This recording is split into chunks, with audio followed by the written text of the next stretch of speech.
Good morning. Thank you for joining us for Family Time today. I'm Pastor Tamara. Now, I'm hoping that over this last week that many of you have got a chance to fill out the survey, the parent survey that was sent out a couple of weeks ago. This is going to be your last reminder, and we're going to put together all of the thoughts, and then we'll share it with you.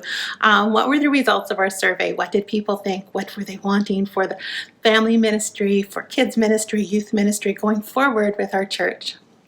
Remember, if you haven't filled it out yet, I'm going to keep it open for one more week, and then we will share the results of that survey for our parents with the rest of the parents and kids in our congregation.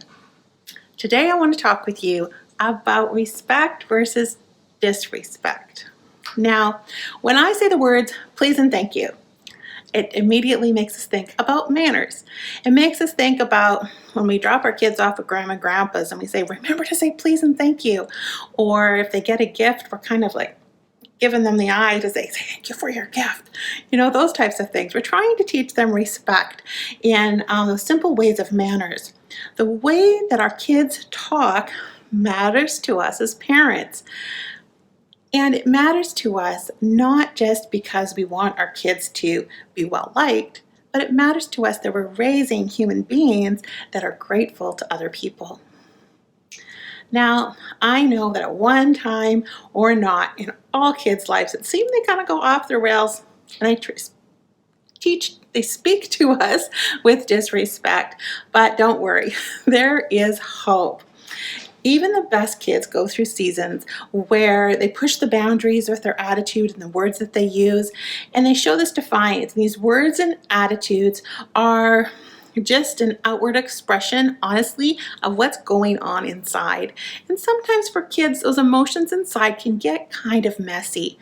This time of COVID, when they have been at home a little much, sometimes missing those friends and missing those day-to-day interactions that they used to have can cause those feelings inside to not feel so great. And maybe you're getting a little more pushback than you normally do with your kids.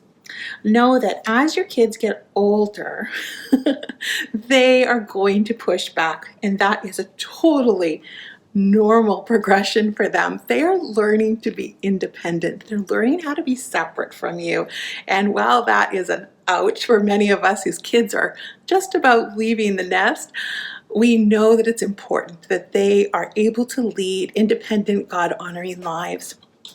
So as your kids get older, and they don't get their way, they'll often lash out with these words and attitudes that catch us off guard. And the question is, how are we going to respond? How are we going to guide them in a different direction?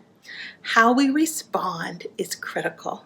How we respond to them, when they come to us and our kid acts out verbally or has a disrespectful attitude, many times we have the tendency to want to lash back at them with words and our own attitude.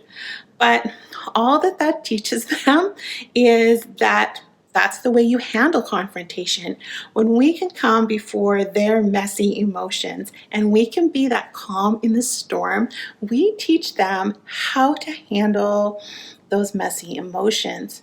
Raising your parental volume with your children and their behavior is not going to help them to actually change their response to not getting their way. The best response to disrespectful speech is actually calm, confident, and respectful confrontation and clear direction. I'm going to say that one more time, and I'm reading it just so that I get it really good for you guys. The best response to disrespectful speech is actually calm, confident, respectful confrontation, and clear direction. When you respond to your child with confidence and clarity, you are affirming your love for them. You are affirming to them that you are that safe place in the sea of messy emotions. You are not always going to get this right. And trust me, as a mom, I have not always got this right.